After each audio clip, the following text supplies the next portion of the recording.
The first composer that we are honoring tonight is one of the oldest, earliest composers we've ever used on the series. Somebody we call Josquin de Prez. Josquin was born in that area somewhere around southern Belgium and northern France at a time when a lot of composers were writing choral music. That would have been in the late 1400s. They wrote choral music for two reasons. The first was you had to earn a living, So who was going to pay them to be a composer? It was the church. The church had a long tradition of using music in worship services, and so that was one kind of music. But there was another kind of music, and that was what I'd call the popular music of its day. We had troubadours. We had people who were singing songs about love and adventure and things like that. And out of all of those great composers, you can find lists of them in lots of places, there is one that stands out as having really been so successful in what he was doing that he actually defined the term, the modern idea of a composer. Somebody who spent his entire life writing music. That's Josquin de Prez. He was also known in his day as a singer. And in the course of his life, he found himself often in Italy, working in Rome for the Pope, working for important noblemen in Milan. His life overlapped with Leonardo da Vinci and those great Renaissance composers. The performance we're showing in this concert is being organized by a wonderful alum of the conservatory named Holly Druckmann, and she's started a choral group and is bringing a small group of singers tonight, and I think also, she told me, a few instrumentalists of old style instruments to give us a snapshot of what is the work of a composer who lived a fairly long life and wrote in many different styles. And she is actually going to tell you more about that as she goes through from piece to piece. So I'm not going to try and do that. What I'm going to say is that Josquin became incredibly noted, famous for his ability. And there's some interesting stories about it. I mean, we have from Martin Luther, the great beginning of the Reformation. Martin Luther said, he's the master of notes. He is the master of the notes. They must do as he wills. As for other composers, they have to do as the notes will. It's pretty strong. And a lot of people had things to say about him. There were some funny things about his music became so famous that many composers or publishers published pieces that he didn't write but put his name on it. And as soon as that happened, the nobility, when they heard a piece played that supposedly was by Josquin, they loved it. And then if they found out that he actually didn't write it, they were not interested in the piece anymore. It was kind of, it was like pop fame these days. If you know that so-and-so is singing, your favorite popular singer, then you're interested. Doesn't matter how good the singing is from somebody else when they do it or if they imitate it very well. So he was kind of like that.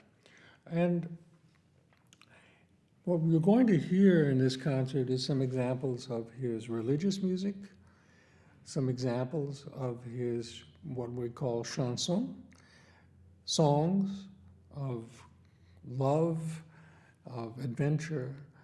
And then the last piece, I'll just jump ahead and tell you, is that one of the composers who me knew, maybe studied with, is called Ogden, also from that Dutch Flemish area of Europe. And when Ogden died, he wrote a piece that many people consider a masterpiece in memory of Ogden. And he did something really very interesting. He took a religious source line from the Mass, from the Catholic Mass, as the basic glue of it. And against that, he put verses of a song about nymphs in the woods, and Holly's going to tell you more about that, but I wanted you to know about it. So anyway, that's a very short introduction to the first composer on our program.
Just 1 second while I figure out how to use this microphone. There we go. Can you hear me? Thank you. That was Gaude Virgo Mater Christi by Josquin de Prez, a motet in praise of the Virgin Mary. My name is Holly Druckmann. I'm the director of Cardus, this remarkable ensemble that you're hearing tonight and that I feel so privileged to work with. So I will be brief so that we can just sing all of this glorious music for you that we know you want to hear instead of just me talking all the time. But I will introduce the next piece and say a little bit about it. The next piece on the program is called Mille Regrets, thought for a long time to be by Josquin, not actually by Josquin, still part of his legacy though. And we are, it was just impossible to not program this in this concert because it is so glorious. And we are very happy to get to do this piece.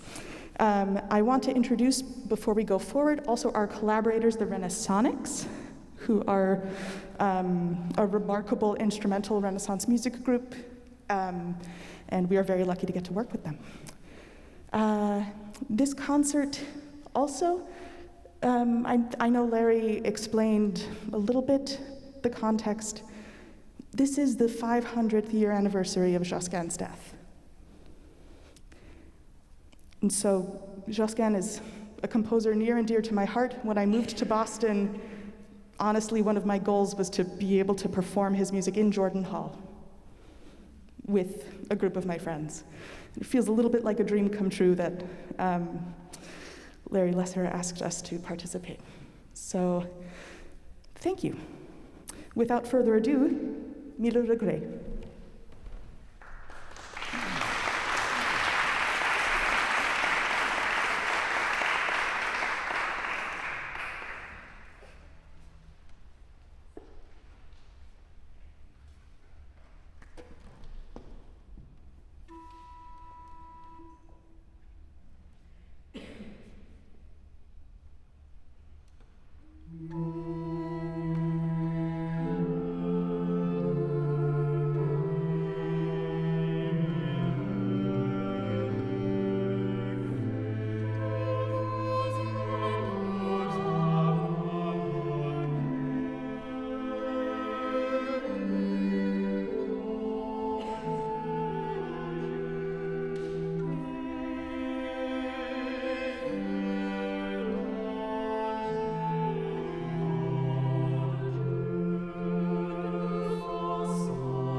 Thank you very much. I'd like to acknowledge in particular John Tyson, our NEC's own John Tyson, and Miyuki Tsurutani, who did that wonderful instrumental interlude.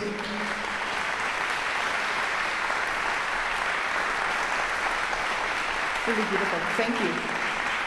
Renaissance is the leading and an expert ensemble in Renaissance improvisation, and we are very, very lucky to get to work with them. So, thank you. The next piece that you're about to hear is another love song, but it's happy, not sad. We have tried to turn this into a little drama, where the first verse is a shepherd trying to woo a shepherdess, and the second verse is her response, which sounds like a no, but she leaves it a little bit ambiguous, as if she's saying it with a wink. So, we hope you enjoy it. We've tried to ham it up a little. Enjoy.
Thank you. Thank you, everybody. In picking the program for this performance, I thought about giving you a general sense of Josquin's output over the course of his life, including music of all of the genres that he wrote in, including secular love songs, which you have heard, motets, short pieces, which you have heard, and the final one is mass movements, which are a very specific set of text designed to be used in the ritual of the liturgy in the Catholic Church. So we've chosen to do the Sanctus movement of the Mass from the Missa Pange Lingua. It is one of the pieces that got me into Renaissance music and early music more generally. So it holds a special place in my heart, and they sing it very well. So, thank you.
Thank you.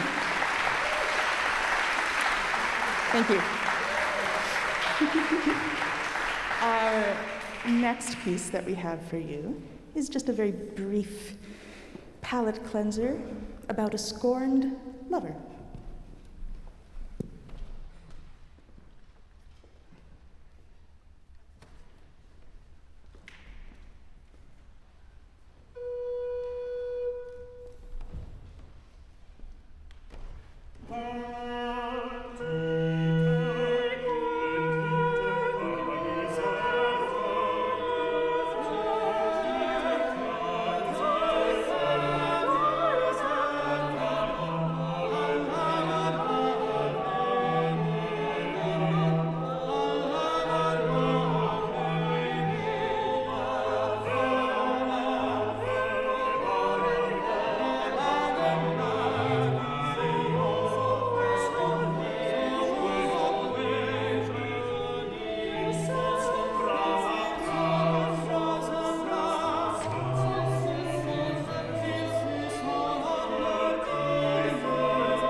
Thank you.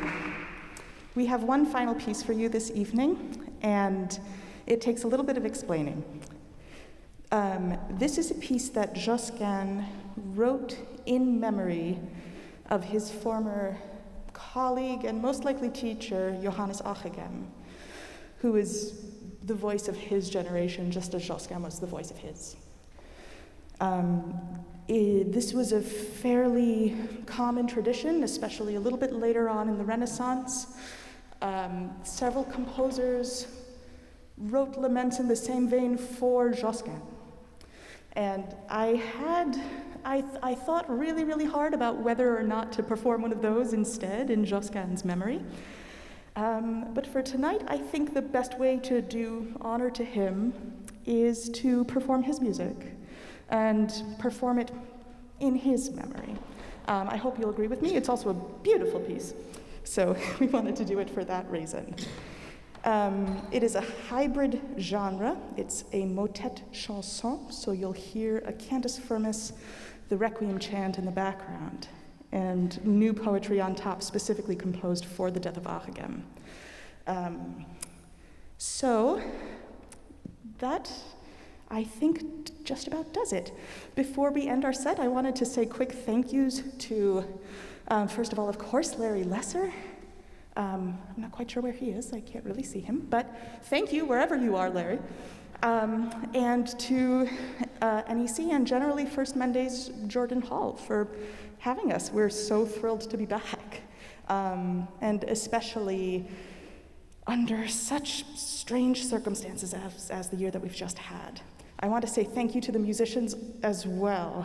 Thank you, Cardusians. Thank you, Renaissonics. Laura Thomas, Alyssa Weathersby, David Thomas Bather, Wei-En Chan, Ryan Grimmer, Elijah Botkin, Chris Talbot, John Tyson, Laura Gully, Miyuki Tsurutani, Daniel Rowe. Thank you.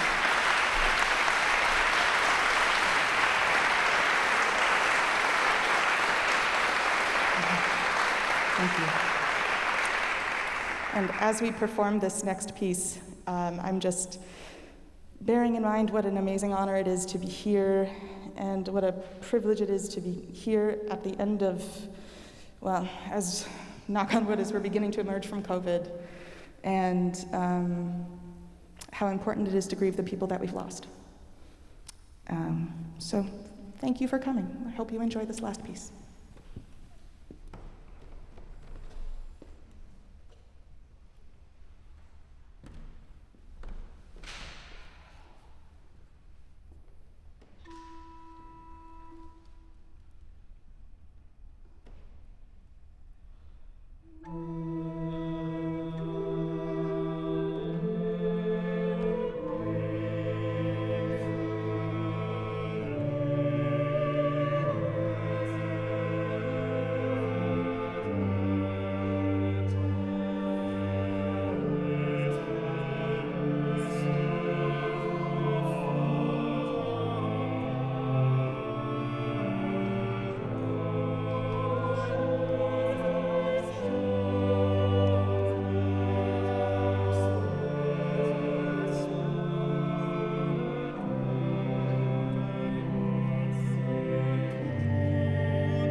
This has been a time of reckoning in our country for the neglect of people of color.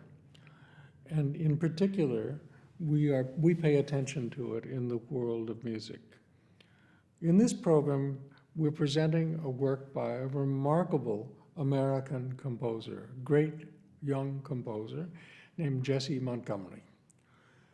Jessie Montgomery is a New Yorker who grew up downtown, as they say, in a family where there was everything from the father who was dealing with opera to friends who were playing the popular music at the time, jazz, whatever.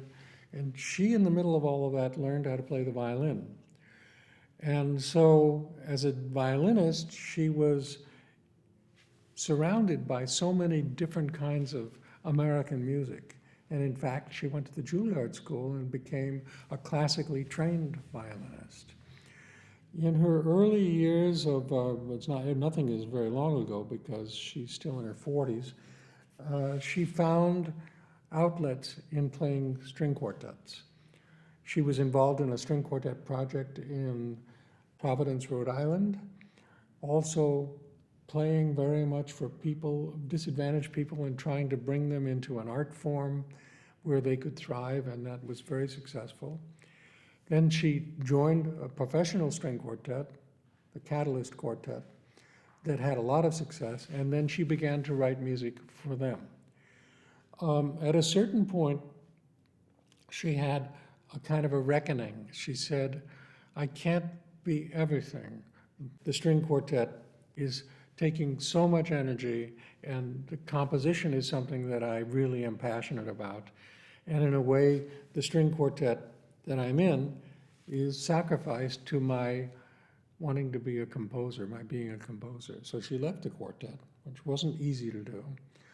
But by the time she'd left the quartet, she had written music for the quartet, which is recorded. And we're going to hear one piece of it tonight. It's about 10 minutes long. It's called Strum. And it is a music that celebrates great diversity in America. She herself was of mixed background, and that kind of defines her in a way, because what she is, she's an American. She's an American who represents lots and lots of different strands of who we are. And so in this piece, you'll sense that, and there are other pieces. On the website, we're going to list a recent article about her in the New York Times, which has this title: "The Changing American Canon Sounds Like Jessie Montgomery." And in that, if you get it on your computer, there are some links to other music she has written. But she is now becoming enormously sought after. I think she has commissions that are going to keep her busy for the next 3 years, many of them now finally for orchestra. And it's a great pleasure to include her among all of the great composers that we present on this series. She belongs there, and her music is wonderful.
on our program tonight is somebody that most concert goers know, but they don't know much about him. His name was Camille Saint-Saëns, and he was born in 1835 and died in 1921 at the age of 86. And we know him for a few concertos that he wrote for violin or piano. We know him for an opera that he wrote called Samson and Delilah. And we know him for the piece that we're presenting tonight to conclude our program. It is Carnival of the Animals. Now, let me tell you just a little bit about who Saint-Saëns was. He was born in Paris. He thought of himself all his life as a Parisian. He was a true prodigy. He was apparently kind of capable at the early days of beginning like Mendelssohn or Mozart. In his 6, 7 years old, he could play the piano, and he was already, from the age of about 11, he was writing music. But his parents were very cautious about it. Actually, his father died when he was very young, and he was raised by his mother and an aunt. His mother and his early teachers promoted him and let him grow and tried to prevent him from being taken advantage of as this colossal young talent. He went to the Conservatory in Paris, and like a lot of people who were at the Conservatory of Paris, he was already really a world-class pianist. They said, well, you're never going to get a job as a pianist. Some pianists worry about that today, so they have to do something else. What could you do? Well, there are all of these churches, and they have organs, and if you learn how to be a professional organist, you're almost guaranteed that you'll be okay, you will find work. And so he studied organ very, very seriously, and he became a wonderful organist. And all along the way, opera was important in France, and so he got into that bit by bit. He wrote oratorios, he wrote, as I say, symphonies, he wrote tone poems. He was very, very interested in the music of Wagner. But there was one kind of music in which he was really, we remember him for, and those are the piano concertos and the violin concertos. Well, he was, all of his life, kind of not really deeply admired by the critics, because he was a very classically minded composer living in a romantic time, and he didn't really show his passions and his deep feelings. It was always a kind of reserve about him. So they said he was a genius at writing notes, but the music was missing. Now, I don't think that's quite fair. He had successes and failures, and apparently he was in Germany around 1886, and after some bad failures, he just kind of licked his wounds and he said, I'm going to write a piece for fun. And that piece became this piece that we all know, Carnival of the Animals, in which he was representing animals in short pieces in a very colorful way. He wrote a piece for 10 players, a group of string players, a flutist, a clarinetist, a percussionist, and maybe most importantly, 2 pianists. And that's what we're going to hear in this concert. And it's become very common when this piece is done to have a narrator. So we're going to have a narrator in this performance who is going to read most of the traditional lighthearted poems written by an American poet named Ogden Nash. And he's very clever about these and each movement which depicts a different animal is going to be introduced by Ogden Nash's verses. Just to tell you a word or two about some of the movements. The first one is the lion, and along there we have the tortoise, chickens, fish, and something that resembles rattling bones. and the instrument he chose for that was the xylophone. Well, the other thing is that as he wrote all of these movements, he stole music from himself and from famous composers and quoted it, and sometimes upside down. So the tortoise, I can sing for you. A very popular thing at his time by Offenbach was dum ba-da-da-da-dum bum ba-da-da-da-dum bum ba-da-da-da-dum, a can-can. He put it down 2 octaves and played it very slowly.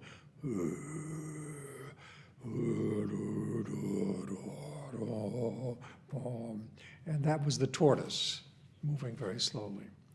There's one movement in which he has braying donkeys.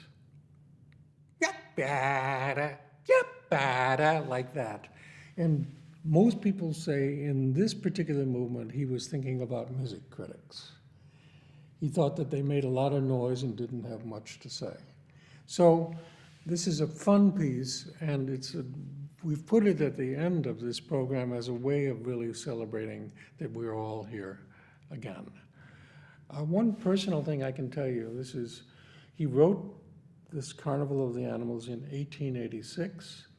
He lived to the age of 86. I live in a house in the Boston area that was built in 1886. In 1886, my grandmother, who was born in the Ukraine, arrived in New York Harbor as an immigrant on October 28th, 1886, the day the Statue of Liberty was unveiled, and October 28th is my birthday. So that's about all I need to tell you about Saint-Saëns.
Camille Saint-Saëns was racked with pains when people addressed him as Saint-Saëns. He held the human race to blame because it could not pronounce his name. So he turned with metronome and fife to glorify other forms of life. Be quiet, please, for here begins his salute to feathers, furs, and fins.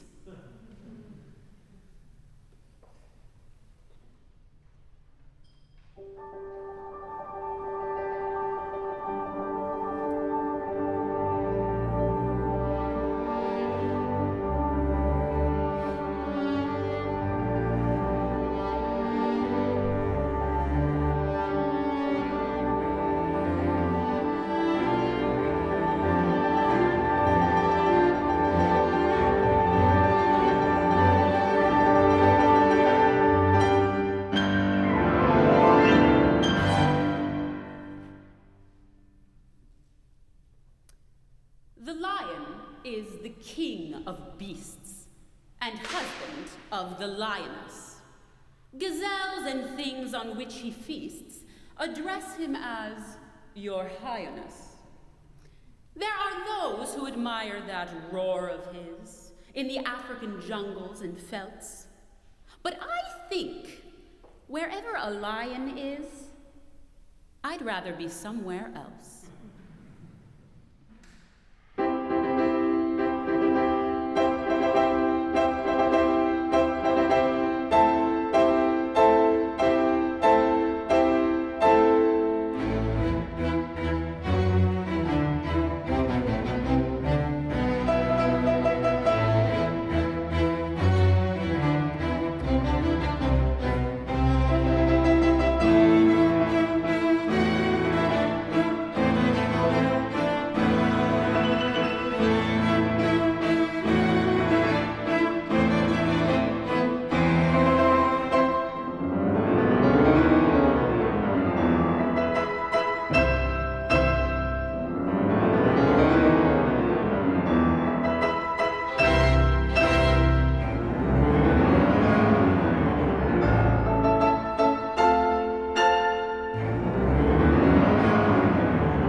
The rooster is a roistering hoodlum.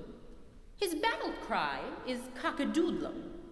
Hands in pockets, cap over eye, he whistles at pullets passing by.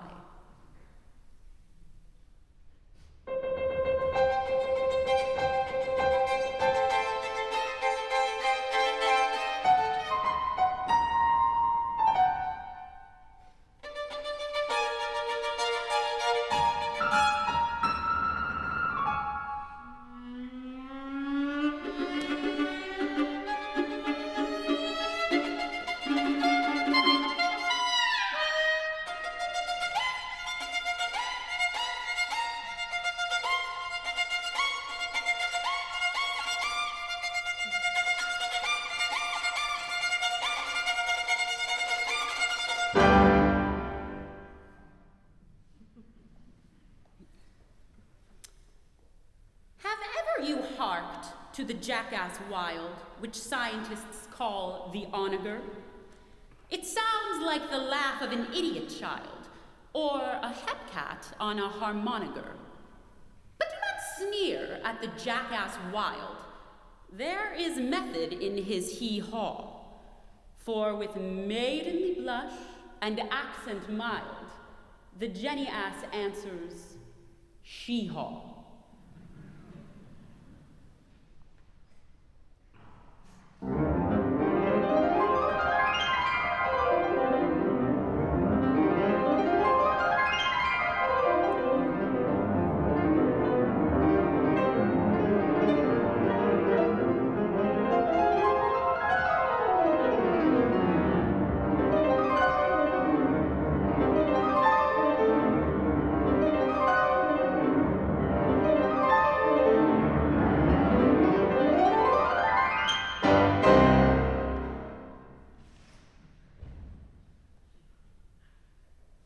Come, crown my brow with leaves of myrtle.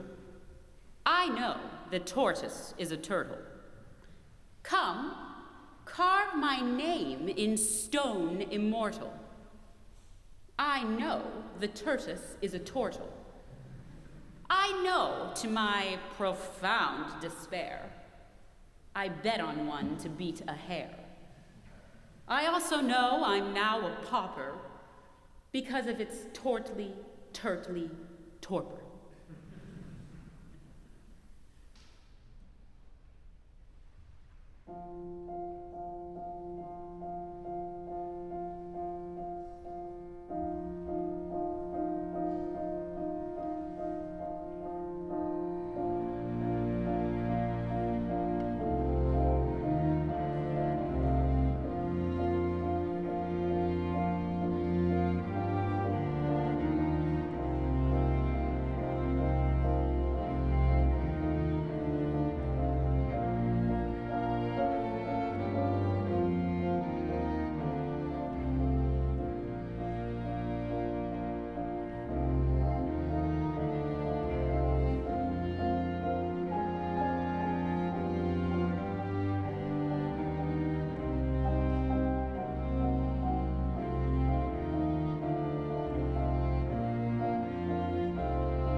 Elephants are useful friends, equipped with handles at both ends. They have a wrinkled, moth-proof hide. Their teeth are upside down, outside. If you think the elephant preposterous, you've probably never seen a rhinoceros.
The kangaroo can jump incredible.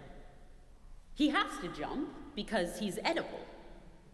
I could not eat a kangaroo, but many fine Australians do.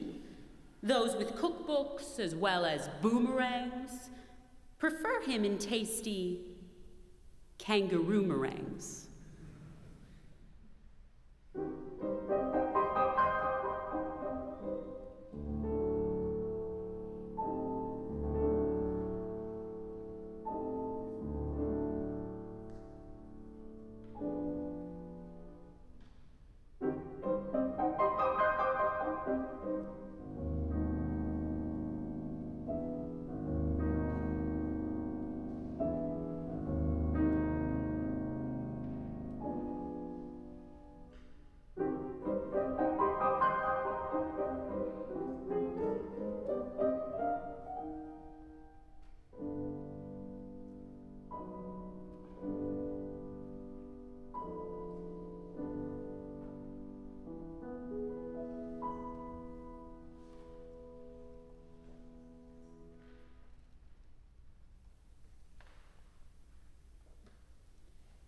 Some fish are minnows, some are whales. People like dimples, fish like scales. Some fish are slim and some are round. They don't get cold, they don't get drowned. But every fishwife fears for her fish, what we call mermaids and they call merfish.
In the world of mules, there are no rules.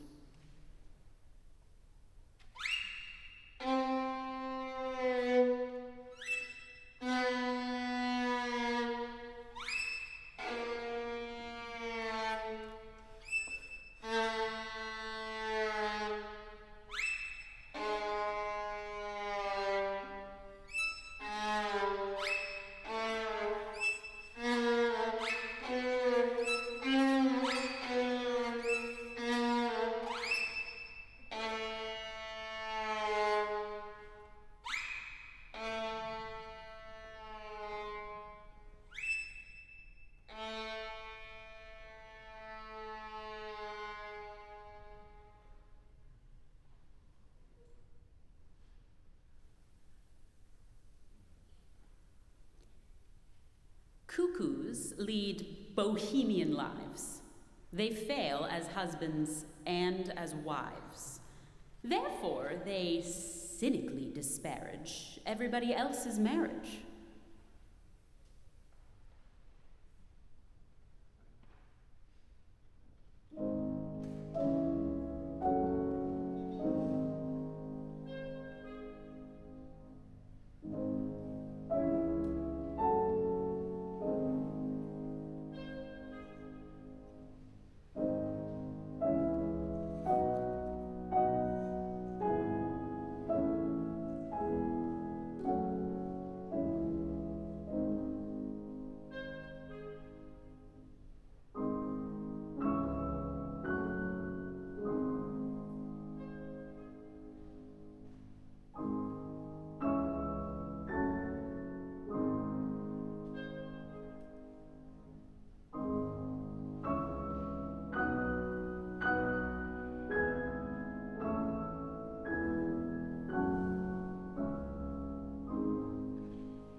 Puccini was Latin, and Wagner Teutonic, and birds are incurably Philharmonic. Suburban yards and rural vistas are filled with avian Andrews sisters. The skylark sings a roundelay, the crow sings the road to Mandalay, The nightingale sings a lullaby, and the seagull sings a gulliby. That's what shepherds listened to in Arcadia before somebody invented the radio.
Some claim that pianists are human, and quote the case of Harry Truman. Saint-Saëns, upon the other hand, considered them a scurvy band. Fingers flying across the ivory's black and white? Oh my, too many notes for one night.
At midnight, in the museum hall, the fossils gathered for a ball. There were no drums or saxophones, but just the clatter of their bones. A rolling, rattling, carefree circus of mammoth polkas and mazurkas. Pterodactyls and brontosauruses sang ghostly prehistoric choruses. Amid the mastodonic wassail, I caught the eye of one small fossil. "Cheer up, sad world," he said and winked. "It's kind of fun to be extinct."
The swan can swim while sitting down.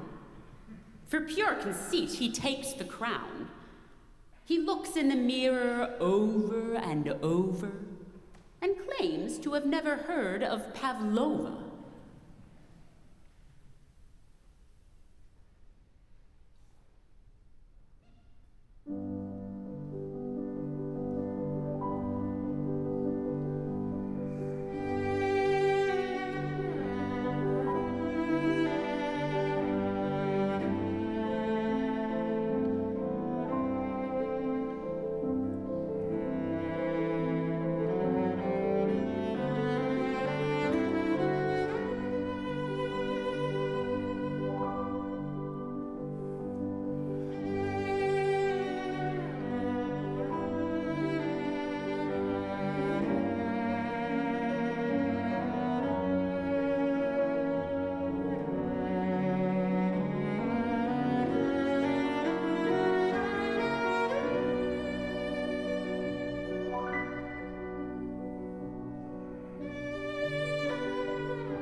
Now we reach the grand finale, Animali, Carnival. Noises new to sea and land issue from the skillful band. All the strings contort their features, imitating crawly creatures. All the brasses look like mumps from blowing oompa, oompa, oomps. In outdoing Barnum and Bailey and Ringling, Saint-Saëns has done a miraculous thingling.